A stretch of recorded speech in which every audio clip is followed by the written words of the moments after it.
ದೇವರ ಪರಿಶುದ್ಧ ನಾಮಕ್ಕೆ ಸ್ತೋತ್ರವಾಗಲಿ. ಪ್ರಿಯ ದೇವರ ಮಕ್ಕಳಲ್ಲಿ ಈ ದಿನ ನಾನು ಕ್ರಿಸ್ತನ ವಿಷಯವಾಗಿ ಕೆಲವೊಂದು ವಿಚಾರಗಳು ಸತ್ಯವೇದದ ಮೂಲಕ ನಿಮ್ಮ ಮಧ್ಯದಲ್ಲಿ ಹಂಚಿಕೊಳ್ಳಲಿಕ್ಕೆ ಇಷ್ಟಪಡ್ತಾ ಇದ್ದೇನೆ. ಒಂದು ಪ್ರಶ್ನೆ ಇದೆ, ಮನುಷ್ಯ ಕುಮಾರನು ಲೋಕಕ್ಕೆ ಏತಕ್ಕೋಸ್ಕರ ಬಂದನು ಎಂಬುದಾಗಿ. ನೋಡಿ, ಈ ಪ್ರಪಂಚದಲ್ಲಿ ನಾವು ನೋಡುವಾಗ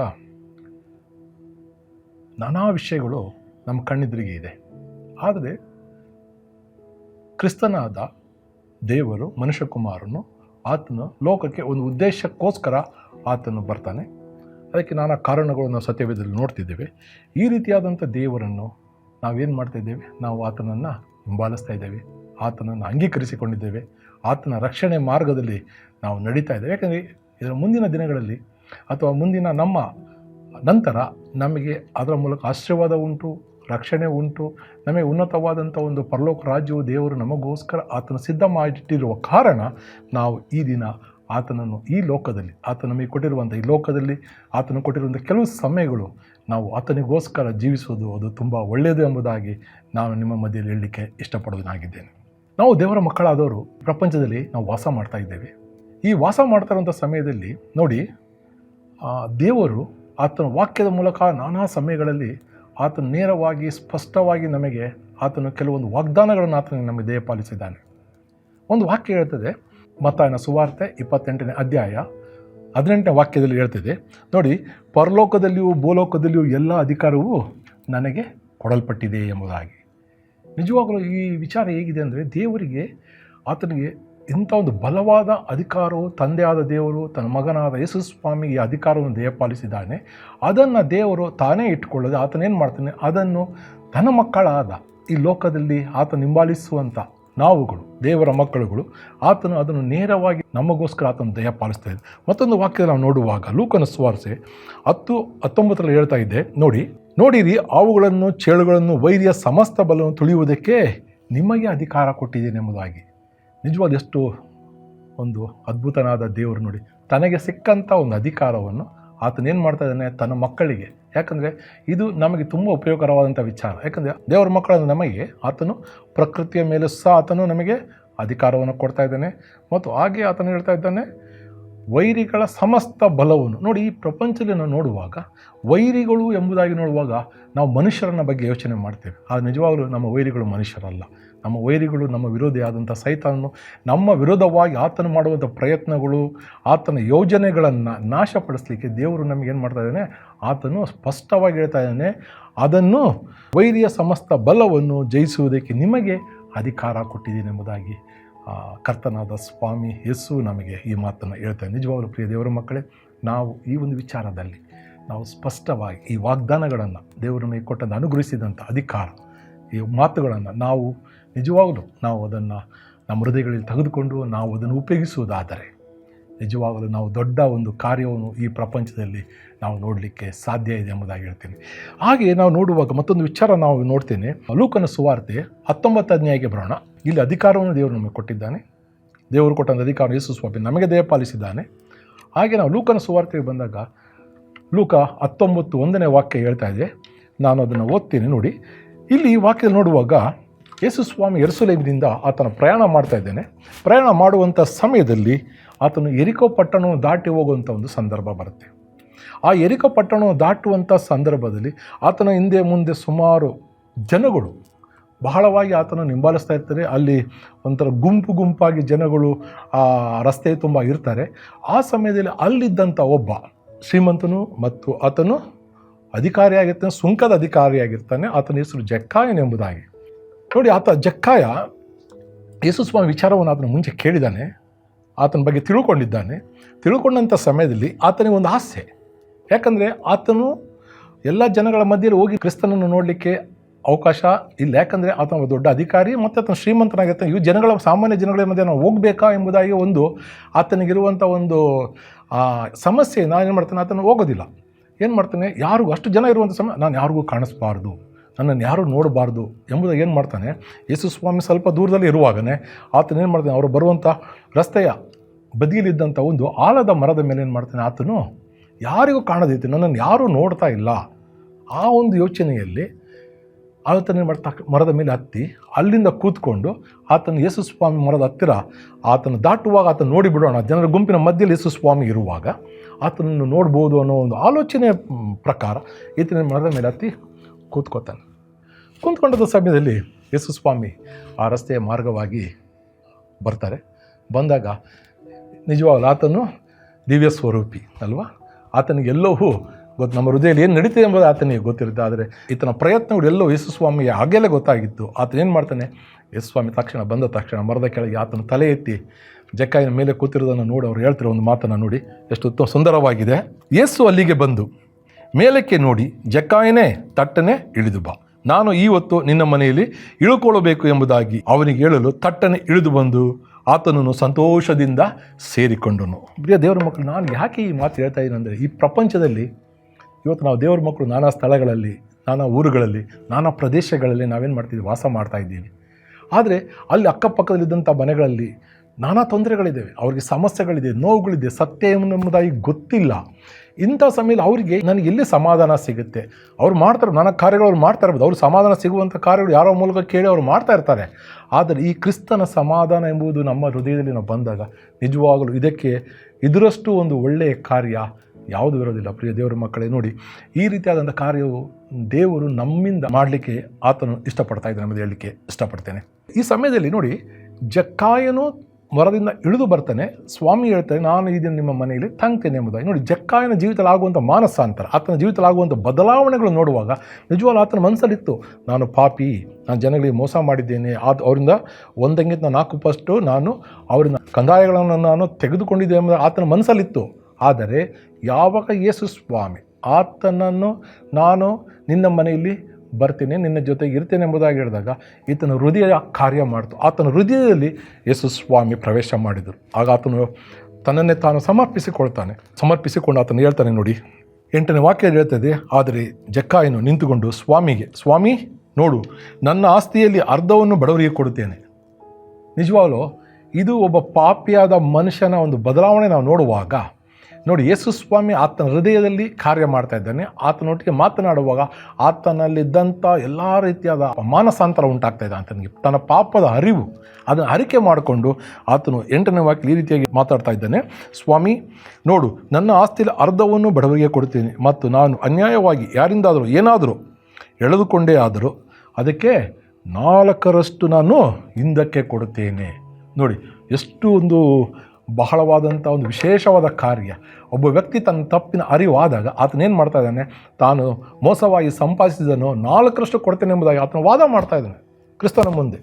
ತಕ್ಷಣ ದೇವರು ಹೇಳ್ತಾರೆ, ಯೇಸು ಸ್ವಾಮಿ ಹೇಳ್ತಾರೆ, ನಿನಗೆ, ನಿನ್ನ ಮನೆಗೆ ರಕ್ಷಣೆ ಆಯಿತು. ನಿಜವಾದ ಆತನು ರಕ್ಷಣೆ ಮಾರ್ಗಕ್ಕೆ ಆತನು ಬಂದ ಎಂಬುದಾಗಿ ನಾವು ನೋಡಲಿಕ್ಕೆ ಅಥವಾ ನಾವು ಓದಲಿಕ್ಕೆ, ಕೇಳಲಿಕ್ಕೆ ಮತ್ತು ಇದನ್ನು ಅನುಭವಿಸ್ಲಿಕ್ಕೆ ನಮಗೆ ತುಂಬ ಸಂತೋಷ ಆಗುತ್ತೆ ಅಂತ ಹೇಳಿದ್ವಿ. ಆತ ಯೇಸು ಸ್ವಾಮಿ ಅವರು ಹೇಳ್ತಾನೆ, ಇವತ್ತು ನಿನ್ನ ಮನೆಗೆ ರಕ್ಷಣೆ ಆಯಿತು ಎಂಬುದಾಗಿ. ಕೊನೆಯ 9ನೇ ವಾಕ್ಯದಲ್ಲಿ, ಇವನು ಸಹ ಅಬ್ರಾಮನ ವಂಶಿಕನಲ್ಲವೇ? ನಾವೆಲ್ಲ ಒಂದೇ ತಂದೆ ತಾಯಿ ಮಕ್ಕಳಾಗಿದ್ದೀವಿ.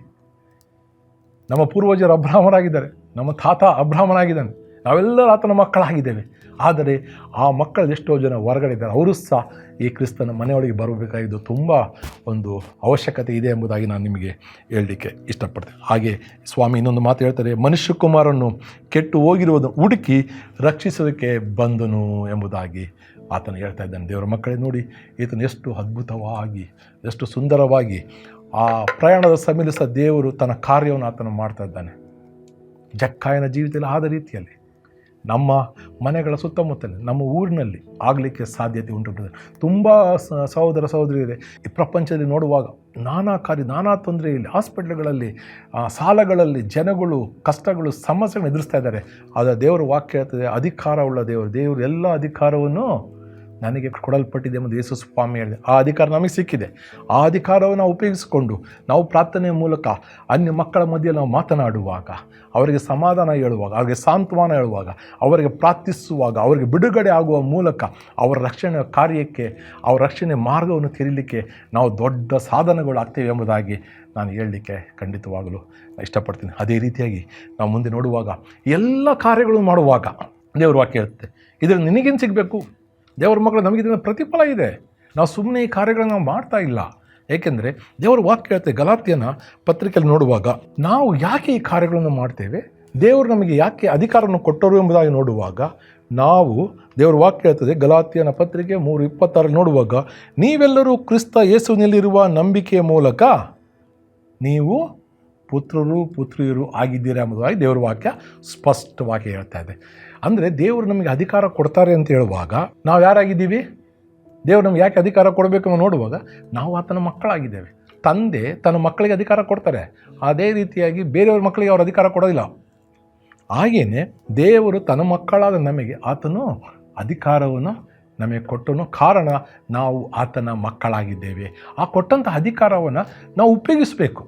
ಯಾವ ರೀತಿಯಲ್ಲಿ ಉಪಯೋಗಿಸಬೇಕು ದೇವರ ವಾಕ್ಯ ಮತ್ತೆ ನಾವು ನೋಡುವಾಗ ಮುಂದೆ ನೋಡುವಾಗ ಇರುತ್ತೆ. ತಿಮೋತಿಯನ ಪತ್ರಿಕೆಯಲ್ಲಿ 2:1, 2, 3, 4, 5, 6 ವಾಕ್ಯಗಳನ್ನು ನೋಡುವಾಗ ಅಲ್ಲಿ ಎಷ್ಟು ಅದ್ಭುತವಾಗಿ ದೇವರ ವಾಕ್ಯ ಹೇಳ್ತದೆ ಅಂದರೆ ಅಲ್ಲಿ ಪ್ರತಿಫಲವು ದೇವರು ನಾವು ಮಾಡುವಂಥ ಭೂಮಿಯಲ್ಲಿ ಮಾಡುವಂಥ ಎಲ್ಲ ಕಾರ್ಯಗಳಿಗೆ ಅಲ್ಲಿ ಆತನ ಪ್ರತಿಫಲವನ್ನು ನಾವು ಹೊಂದಿಕೊಳ್ಳುವಿರಿ ಎಂಬುದಾಗಿ ದೇವರ ವಾಕ್ಯ ಸ್ಪಷ್ಟವಾಗಿ ನಮಗೆ ಇಲ್ಲಿ ಹೇಳ್ತಾ ಇದೆ. ಮತ್ತು ಇನ್ನೊಂದು ವಾಕ್ಯ ನೋಡುವುದಾದರೆ ಎಫೆಸನ ಬರೆದ ಪತ್ರಿಕೆಯಲ್ಲಿ 6:8 ವಾಕ್ಯದಲ್ಲಿ ನೋಡ್ತೇವೆ. ದೇವರು ಅದೇ ರೀತಿಯಾಗಿ ಮತ್ತೊಂದು ಪ್ರತಿಫಲವನ್ನು ನಮಗೆ ಆತನು ಹೇಳ್ತಾ ಇದ್ದೀನಿ.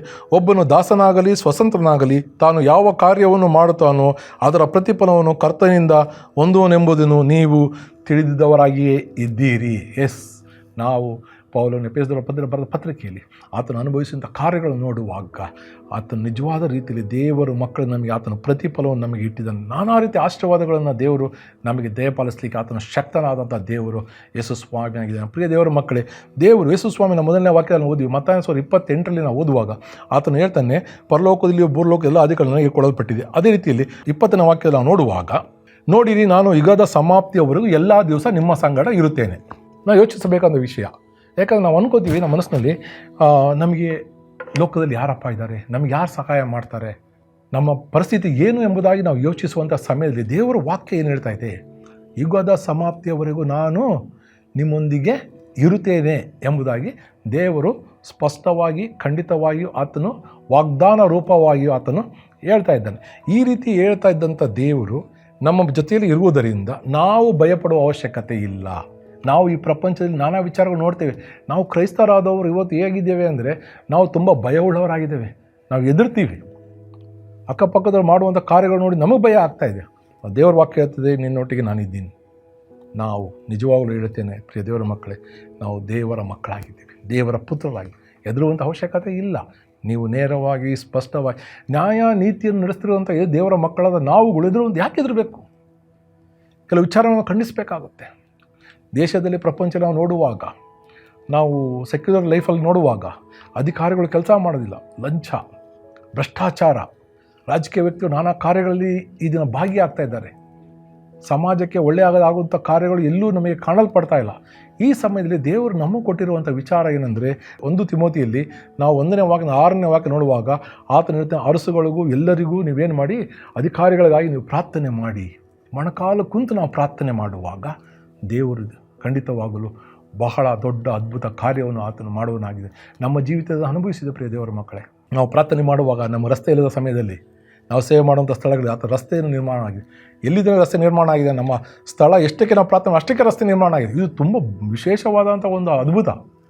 ಅದೇ ರೀತಿಯಾಗಿ ನಾವು ಪ್ರಾರ್ಥನೆ ಮಾಡುವಾಗ ಕೆಲವು ಮದ್ಯಪಾನ ಅಂಗಡಿಗಳು ಮುಚ್ಚಲ್ಪಟ್ಟಿವೆ, ಬೇರೆ ಕಡೆ ಸ್ಥಳಾಂತರಿಸಲ್ಪಟ್ಟಿವೆ.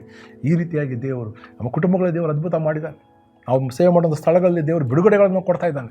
ನಾವು ಅಧಿಕಾರದಿಂದ ಮಾಡುವಾಗ ಆತನು ಖಂಡಿತವಾಗಿ ನಮಗೆ ಜಯ ಕೊಡುವ ದೇವರಾಗಿದ್ದಾನೆ ಎಂಬುದಾಗಿ ಹೇಳಲಿಕ್ಕೆ ಇಷ್ಟಪಡ್ತೀನಿ. ಮತ್ತೊಂದು ಸಾರಿ ನಾನು ಒಂದು ವಿಚಾರ ಹೇಳ್ತೀನಿ. ಕೀರ್ತನೆ ವಿಚಾರದಲ್ಲಿ ದಾವೀದನು ಇದನ್ನು ಪ್ರಚುರಪಡಿಸ್ತಾ ಇದ್ದಾನೆ, ಆತನು ದೃಢಪಡಿಸ್ತಾ ಇದ್ದಾನೆ. ಹೇಗೆ ಅಂತ ನೋಡುವಾಗ ಕೀರ್ತನೆಯಲ್ಲಿ ನೋಡ್ತೇವೆ 62:11-12 ಸರ್ವಾಧಿಕಾರವು ದೇವರದೇ ಎಂದು ದೇವರು ಒಮ್ಮೆ ಅಲ್ಲ 2 ವಾರ್ತೆ ಹೇಳಿದ್ದಾನೆ ಎಂಬುದಾಗಿ.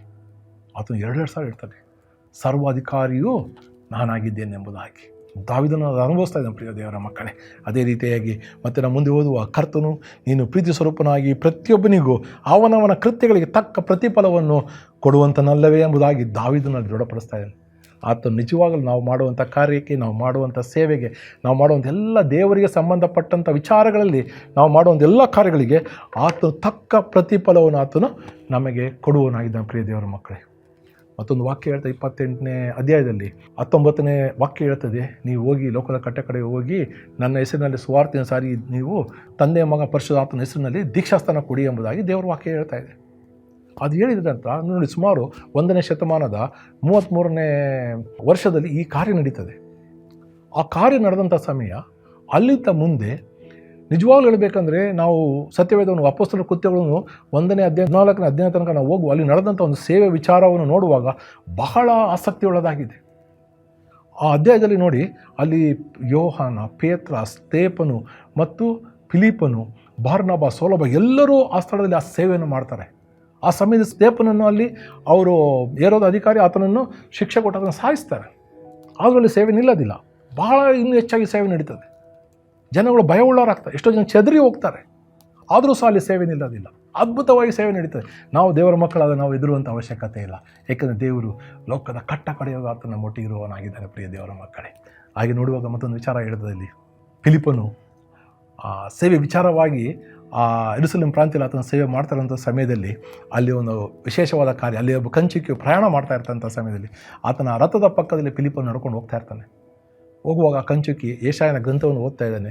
ಆಗ ಫಿಲಿಪ್ಪ ಅವನಿಗೆ ಕೇಳ್ತಾನೆ, ನೀನು ಓದ್ತಾ ಇರೋ ಗ್ರಂಥ ನಿನಗೆ ಅರ್ಥ ಆಗ್ತಾ ಉಂಟು ಎಂಬುದಾಗಿ ಆತನ ಪ್ರಶ್ನೆ ಮಾಡ್ತಾನೆ. ಅವಾಗ ಆ ಕಂಚುಕಿ ಹೇಳ್ತಾನೆ, ನೀನು ಅದನ್ನು ಬಿಡಿಸಿ ಹೇಳಲಿಕ್ಕೆ ಸಾಧ್ಯ ಉಂಟು ಅಂತ ಕೇಳ್ತಾನೆ. ಖಂಡಿತವಾಗಲು ಎಂಬುದಾಗಿ ಹೇಳುವಾಗ ಕಂಚುಕಿ ಹೇಳ್ತಾನೆ, ಬಾ ನನ್ನ ರಥದಲ್ಲಿ ಕೂತ್ಕೋ ಎಂಬುದಾಗಿ ಫಿಲಿಪ್ಪನ್ನು ಕರೀತಾನೆ. ನೋಡಿ, ಇಲ್ಲಿ ಅತಿಶಯವಾದ ಶಕ್ತಿ ಯಾವ ರೀತಿ ಕಾರ್ಯ ಮಾಡ್ತದೆ ದೇವರ ಮಕ್ಕಳ ಮಧ್ಯೆಯಲ್ಲಿ ಎಂಬುದಾಗಿ ನಾನು ಹೇಳಲಿಕ್ಕೆ, ಈ ವಿಚಾರ ಹೇಳಲಿಕ್ಕೆ ನಾನು ಬಂದೆ. ಸೇವೆ ಎಂಬುದ ಹೋಗುವಾಗ ಅಥವಾ ದೇವರ ಕಾರ್ಯ ಎಂಬುದ ಹೋಗುವಾಗ ಯಾವ್ಯಾವ ರೀತಿ ದೇವರು ಮಾಡ್ತಾನೆ ಎಂಬುದಾಗಿ ನೋಡಿ.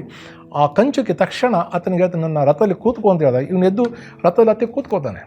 ಕೂತ್ಕೊಂಡು ಅವನಿಗೆ ಯೆಶಾಯನ ಗ್ರಂಥದ ವಿವರಣೆಯನ್ನು ಅವನಿಗೆ ಸ್ಪಷ್ಟವಾಗಿ ತಿಳಿ ಹೇಳಿ ಅಲ್ಲಿ ಹೇಳಿದಂಥ ಪ್ರವಾದನೆಯನ್ನು ಆತನೇನು ಮಾಡ್ತಾನೆ, ಯೇಸು ಸ್ವಾಮಿಯ ಒಂದು ಸುವಾರ್ತೆಯನ್ನು ಅಲ್ಲಿ ಆತನಿಗೆ ಪರಿಪೂರ್ಣ ವಿವರವಾಗಿ ಆತನು ಹೇಳಿಕೊಡ್ತಾನೆ. ಯೆಶಾಯನು ಹೇಳಿದಂಥ ಪ್ರವಾದನೆ ಗ್ರಂಥದಲ್ಲಿ ಬರೆದ ವಿಚಾರಗಳನ್ನು ಆತನಿಗೆ ಯಾರ ಬಗ್ಗೆ ಬರೆದಿದ್ದಾರೆ, ಯಾರ ಬಗ್ಗೆ ಅದನ್ನು ತಿಳಿಸಿದರೆ ಎಂಬುದಾಗಿ ಹೇಳಿದಾಗ ಯೇಸುವಿನ ಬಗ್ಗೆ ಅಂತ ಕೇಳಿದಾಗ ಆವಾಗ ಆ ಕಂಚು ಕೇಳ್ತಾನೆ. ಸ್ವಲ್ಪ ದೂರ ಪ್ರಯಾಣ ಮಾಡುವಾಗ ಅಲ್ಲಿ ನೀರು ನೋಡ್ತಾನೆ. ನೋಡಿದಾಗ ಹೇಳ್ತಾನೆ, ಈ ಸ್ಥಳದಲ್ಲಿ ನಾನು ದೀಕ್ಷಾಸ್ಥಾನ ತಗೊಳ್ಳಿಕ್ಕೆ ನನಗೆ ಅಡ್ಡಿ ಉಂಟೋ ಎಂಬುದಾಗಿ ಆತನ ಕೇಳ್ತಾನೆ. ಯಾಕಂದರೆ ಅವನು ಆಗಲೇ ಮಾನಸಾಂತರ ಒಂದು ರಕ್ಷಣೆಯನ್ನು ಹೊಂದಿದ್ದಾನೆ. ಆತನಿಗೆ ಮೆಸ್ಸಾಯನು, ರಕ್ಷಕನು ಯೇಸು ಸ್ವಾಮಿ ಅಂತ ತಿಳ್ಕೊಂಡು ತನ್ನನ್ನೇ ತಾನು ಸಮರ್ಪಿಸ್ಕೋತಾನೆ. ತಕ್ಷಣ ಹೇಳ್ತಾನೆ ಫಿಲಿಪ್ಪನು, ಆಯಿತು ನಾನು ನಿನಗೆ ಇಲ್ಲಿ ದೀಕ್ಷಾಸ್ಥಾನ ಕೊಡ್ತೀನಿ. ತಕ್ಷಣ ಇಳಿತಾರೆ, ಇಬ್ಬರು ರಥದಲ್ಲಿ ಇಳಿತಾರೆ. ಅಲ್ಲಿದ್ದಂಥ ನೀರಿನಲ್ಲಿ ಆ ಸ್ಥಳದಲ್ಲಿ ಮುಳುಗಿ ಆತನಿಗೆ ತಂದೆ ಮಗ ಪರಿಶುದ್ಧಾತ್ಮನಲ್ಲಿ ಹೆಸರಿನಲ್ಲಿ ಅವರಿಗೆ ದೀಕ್ಷಾಸ್ಥಾನ ಕೊಟ್ಟ ನಂತರ ತಕ್ಷಣ ಫಿಲಿಪ್ಪನು ಅಲ್ಲಿಂದ ಮಾಯವಾಗಿ ಹೋಗ್ತಾನೆ. ಅತಿಶಯವಾಗಿ ಆತನು ಮಾಯವಾಗಿ ಹೋಗ್ತಾನೆ. ಕಂಚಿಗೆ ನೋಡ್ತಾನೆ, ಎಷ್ಟು ಅದ್ಭುತ, ದೇವರನ್ನು ಮಹಿಮೆ ಪಡಿಸ್ತಾನೆ ಕಂಚಿಗೆ. ತಕ್ಷಣ ತನ್ನ ರಥದಲ್ಲಿ ಎತ್ತು ತನ್ನ ಕಾರ್ಯಕ್ಕೆ ಮತ್ತೆ ಆತನು ತಿರುಗಿ ಹೋಗ್ತಾನೆ. ಆದರೆ ಫಿಲಿಪ್ಪನಲ್ಲಿ ಮಾಯವಾದಂಥ ಫಿಲಿಪ್ಪನು ಮತ್ತೊಂದು ಪ್ರದೇಶದಲ್ಲಿ ಆತನು ಹೋಗಿ ತನ್ನ ಸೇವೆ ಕಾರ್ಯವನ್ನು ಮತ್ತೆ ಪ್ರಾರಂಭ ಮಾಡ್ತಾನೆ. ಇದು ದೇವರ ಮಕ್ಕಳ ಮಧ್ಯೆಯಲ್ಲಿ, ದೇವರ ಸೇವಕರ ಮಧ್ಯೆಯಲ್ಲಿ ಆತನು ಮಾಡುವಂಥ ಅದ್ಭುತವಾದಂಥ ಕಾರ್ಯಗಳಾಗಿದೆ ಎಂಬುದಾಗಿ ಹೇಳಲಿಕ್ಕೆ ನಾನು ಇಷ್ಟಪಡ್ತೀನಿ. ಪ್ರಿಯ ದೇವರ ಮಕ್ಕಳೇ, thank you. Amen. Praise God. ಸುವಾರ್ತೆ ತಲುಪದ ಊರು ಇರಲೇಬಾರದು, ಸಭೆಯೂ ಇಲ್ಲದ ಗ್ರಾಮ ಇರಬಾರದೆಲ್ಲಿಯೂ. ಸುವಾರ್ತೆ ತಲುಪದ ಊರು ಇರಲೇಬಾರದು, ಸಭೆಯೂ ಇಲ್ಲದ ಗ್ರಾಮ ಇರಬಾರದೆಲ್ಲಿಯೂ.